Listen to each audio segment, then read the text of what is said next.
안녕하세요. MB 두피탈모센터의 김은상 원장입니다.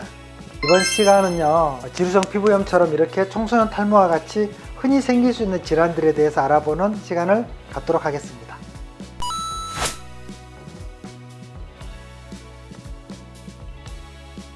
날씨가 건조해지면서 또는 지루성 두피염 때문에 간지러움을 호소하는 청소년 환자들이 부쩍 많이 늘어났습니다.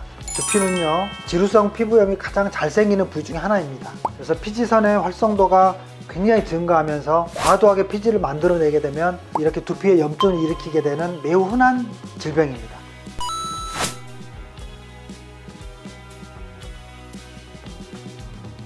청소년 지루성 두피염의 증상들을 보게 되면요, 일단 가려움 증상, 또 붉음증, 그리고 각질, 비듬 이런 것들이 가장 많습니다. 그래서 두피가 붉고 가려움 때문에 자꾸 긁게 되기 때문에 또 친구들 대인관계뿐만이 아니라 학습 능률도 저하되고요, 심해지게 되면은 막 악취도 나고 진물도 흐르게 되고 이런 것 때문에 그런 친구들과 만나거나 부딪히는 것도 자꾸 회피하게 됩니다.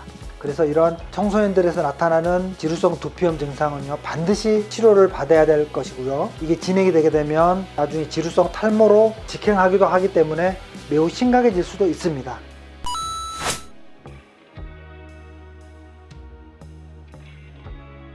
청소년, 중고등학생들은 피지선이 잘 발달하고 지루성 상태인 경우가 많습니다. 일단 그래서 모공 주위에 말라세시아라는 균들이 있습니다. 요것들이 이제 주로 염증을 많이 유발한다고 알려져 있거든요. 탈모 전문 병원에서 전문 처방약을 받아서 먹거나 바르거나 하면은 또 물론 금세 호전이 됩니다. 특히 또 샴푸 같은 경우도 징크피리온 성분이 포함된 기능성 샴푸를 쓰는 게 좋겠습니다. 그리고 병원에서는요, 진정이랄지 또는 항염 목적으로 스케일링을 해가지고요, 관리를 받게 하고요. 그래서 이러한 지루성 두피염의 치료 시기인 골든 시기를 놓쳐가지고 나중에 탈모로 가서 탈모 치료를 해야 되거나 이러한 일들이 생기지 않도록 해야 합니다.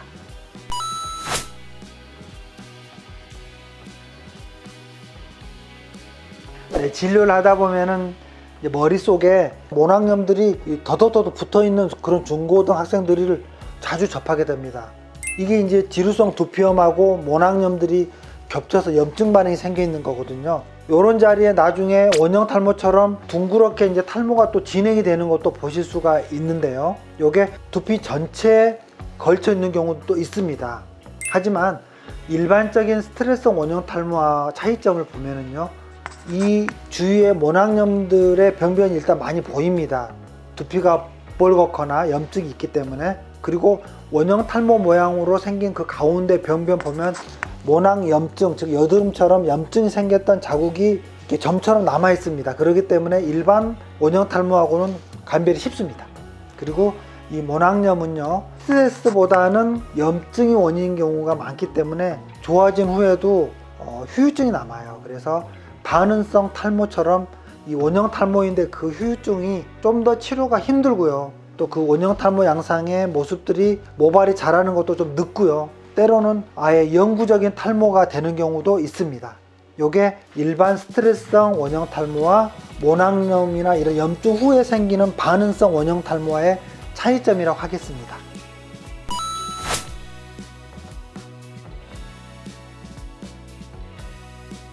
외래를 보다 보면은요, 말라세시아라고 하는 어떤 진균이 있습니다. 이건 세균이 아니라 진균인데요, 얘들이 지루성 두피염을 많이 일으키는 것으로 의심이 될 때가 많습니다.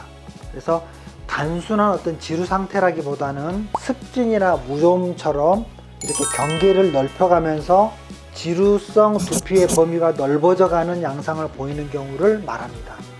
청소년 같은 경우에는요, 성장기에 있기 때문에 피지선의 분비들이 굉장히 왕성하므로 피지의 생성이 많다고 보면 됩니다. 이런 피지들이 과도할 때 나오는 어떤 모공이 막히거나 두피에 떡이 지는 경우, 두피에 각질이나 비듬이 많아져서 오는 청소년들이 아주 많습니다.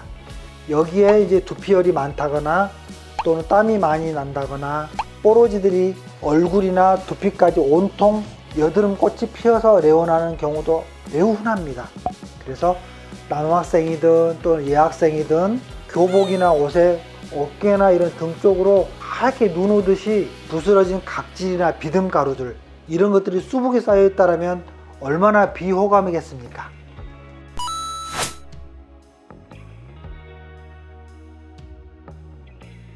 보통 스테로이드 외용제를 사용하게 되는데요, 이러한 스테로이드 특성상 장기간 도포한다면 결코 도움이 되지 않는 경우가 많습니다.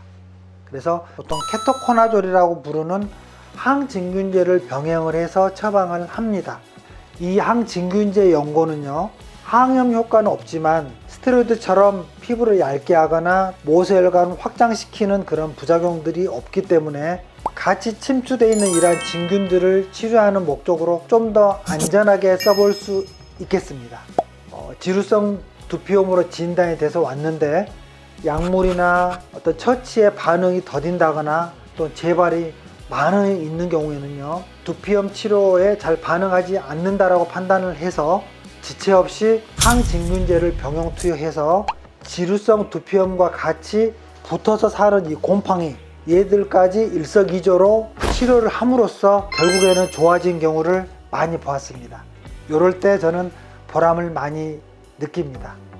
치료가 잘 안 됐던 것들이 이런 진균 치료를 했을 때 같이 치료가 돼서 아주 감사하다는 이야기를 자주 듣습니다.